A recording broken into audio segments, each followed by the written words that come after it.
정광진 교수가 드라마로 엮은 우리말 속뜻 논어 속뜻사전 교육출판사 제4 2인편 1장 일전에 한 제자가 이사를 간다는 소문을 들은 것이 생각난 듯 공자왈 사는 마을에 어진 사람이 많아야 좋으니 어진 사람이 많은 마을을 골라서 살지 아니하면 어찌 지혜롭다 하겠는가. 2장 덕행을 강의하는 시간 여러 제자 가운데 특히 안현, 민자건, 연배구, 중궁이 귀를 쫑긋 세우고 듣는다. 공자왈 어질지 못한 사람은 오랫동안 공궁에 처하지 못하며 오랫동안 안락에 처하지 못한다. 어진 사람은 인을 편안하게 여기고 지혜로운 이는 인을 이롭게 여긴다. 3장 덕행 강의가 계속 이어진다. 오직 정치 문제에만 관심이 많은 염유와 자로는 따분한 듯 눈을 지그시 감는다. 공자왈 오직 어진 사람만이 남을 좋아할 수 있으며 남을 미워할 수 있다. 4장 일부 제자들이 따분해해도 아랑곳하지 않고 열강을 계속한다. 공자왈 실로 인의 뜻을 두면 마음의 악함이 없어진다. 5장 재무 강의 시간 돈에 관심이 많은 자공이 가장 열심히 듣는다. 그런데 강의 내용이 다시 덕행 문제로 돌아간다. 공자왈 부유함과 고귀함, 그것은 모든 사람이 바라는 바이다.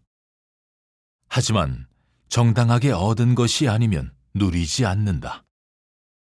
가난함과 비천함, 그것은 모든 사람이 싫어하는 바이다. 하지만 정당하게 얻은 것이 아니라도 버리지 않는다. 군자가 인을 버리고 어떻게 명성을 이루겠는가? 군자는 밥을 먹는 동안에도 인을 어기는 일이 없다. 다급하고 구차한 때에도 그렇고 엎어지고 넘어진 때에도 그렇다. 6장 인에 관한 문제만 나오면 열변을 토한다. 오늘도 변함이 없다. 공자왈 인을 좋아하는 사람과 인하지 않음을 미워하는 사람을 나는 아직 보지 못했다. 인을 좋아하는 사람이야 더 말할 나위 없다. 인하지 않음을 미워하는 사람은 인을 행함에 있어 인하지 않음이 자기 몸에 더해지도록 그냥 두면 안 된다. 하루라도 자신의 힘을 인을 위하여 쓰는 사람이 있을까? 그렇게 할 수 있는 힘이 부족한 사람은 내가 보지 못했다. 아마 있을 수도 있겠으나 내가 아직은 보지 못했다. 7장 제자들이 사람을 가려볼 줄 알도록 하는 특강인 만큼 준비를 알뜰히 하여 강의에 임한다. 공자왈 사람들의 잘못은 각기 그 부류에 따라 다르다. 어떤 잘못인지를 잘 살펴보면 그가 어떤 사람인지를 알 수 있다. 8장 자신의 비장한 심정을 말한다. 제자들이 깜짝 놀란다. 공자왈 아침에 도를 들으면 그날 저녁에 죽어도 좋겠다. 9장 제자 가운데 호의호식에만 뜻을 두고 있는 이가 있는 것 같아 걱정하는 말투로 공자왈 선비로서 진리를 깨치는 데 뜻을 두고서도 해진 옷이나 거친 음식을 부끄럽게 여기는 사람과는 더불어 의논하지 못하겠다. 10장 군자론을 강의할 때는 을에 그렇듯 낮고 굵은 목소리로 공자왈 군자는 천하의 모든 일에 대하여 절대적인 긍정도 없고 절대적인 부정도 없다. 오직 옳은 일이면 나를 따름이다. 11장 군자론 강의가 계속된다. 소인과 대비를 하니 이해가 잘 된다며 모두 좋아한다. 공자왈 군자는 가슴에 인덕을 품고 있고 소인은 가슴에 전담만 품고 있다. 군자는 가슴에 법도를 품고 있고 소인은 가슴에 혜택만 품고 있다. 12장 제자가 돈을 잘 벌면 좋겠지만 혹시 잘못되면 어쩌나 걱정하는 말투로 시선이 자공에게 쏠린다. 공자왈 이익에 따라 행동하면 원망받을 일이 많게 된다. 13장 자문자답에 설의법 방식을 도입한 강의. 듣는 이들의 관심을 집중시킨다. 공자왈 예법과 겸양으로 나라를 다스릴 수 있을까? 그렇게만 된다면 무슨 문제가 있으랴? 예법과 겸양으로 나라를 다스리지 못하면 예법 조항이 있은들 무슨 소용이랴? 14장 온통 취업 걱정만 하고 있는 제자들에게 일침을 가한다. 공자왈 자리가 없는 것을 걱정하지 말고 그 자리에 설 수 있을지를 걱정하라. 아무도 자신을 알아주지 않는 것을 걱정하지 말고 알아줄 만한 사람이 되도록 해야 한다. 15장 하루는 증자가 친구와 함께 찾아오니 반갑게 맞이하며 공자왈 삼아, 내가 하는 주장들은 하나로 일관된다. 증자왈 예, 알겠습니다. 공자 급한 볼일이 생겨 밖으로 나간다. 제자 가운데 누군가가 머리를 긁으며 증자에게 묻는다. 제자왈 무슨 뜻인가요? 증자왈 우리 선생님 말씀은 충성과 용서로 일관된다는 거라네. 16장 소인과 대비시키는 군자론 강의가 인기를 끌자 다시 한번 공자왈 군자는 의로움에 깨우치고 소인은 이로움에 깨우친다. 17장 살다 보면 여러 사람을 만나기 마련이니 경우에 따라 어떻게 해야 하는지를 설명해 준다.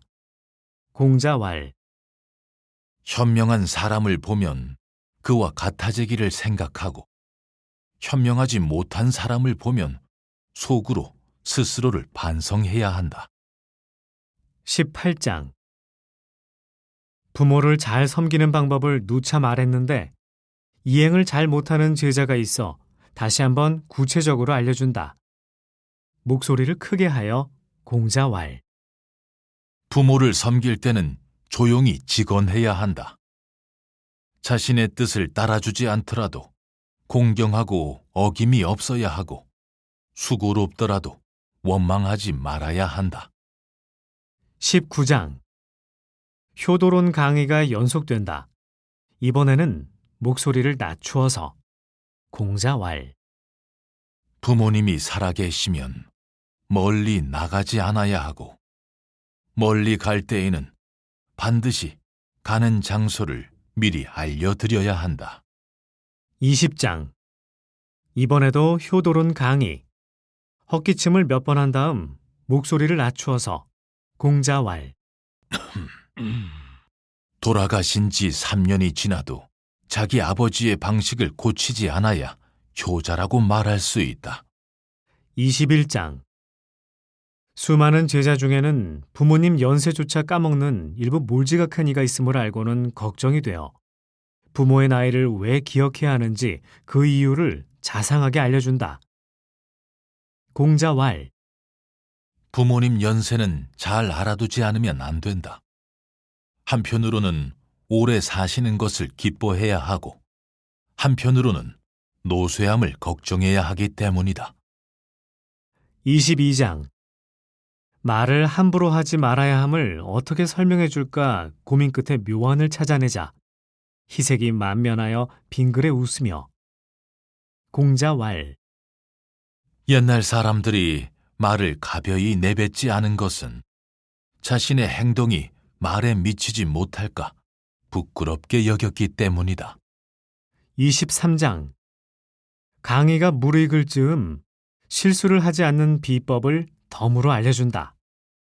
공자왈 절제 있게 하는데도 실수를 한 사람은 흔하지 않다. 24장 일은 느려 터졌으면서 말하는 데는 재빠른 제자를 지목하며 말한다. 다만 이름을 거명하지 않을 뿐이다. 공자왈 군자는 말을 느리게 해도 일은 재빨리 하려고 한다. 25장 덕행의 요점을 간단 명료하게 설명해준다. 안회, 민자건, 연배구, 중궁이 열심히 받아 적는다. 공자왈 올바르게 사는 사람은 외롭지 않고 반드시 뜻을 같이 하는 이웃이 있다. 26장 멀리 남쪽 오나라 태생으로 45세나 어린 제자 자유가 어느덧 식견을 갖추어 한마디 한다. 문학에 뛰어나다는 소문답게 대꾸를 지어서 자유왈 임금을 섬김에 직언을 자주 하면 욕을 당할 수 있고 친구를 사귐에 충고를 자주 하면 멀어질 수 있다.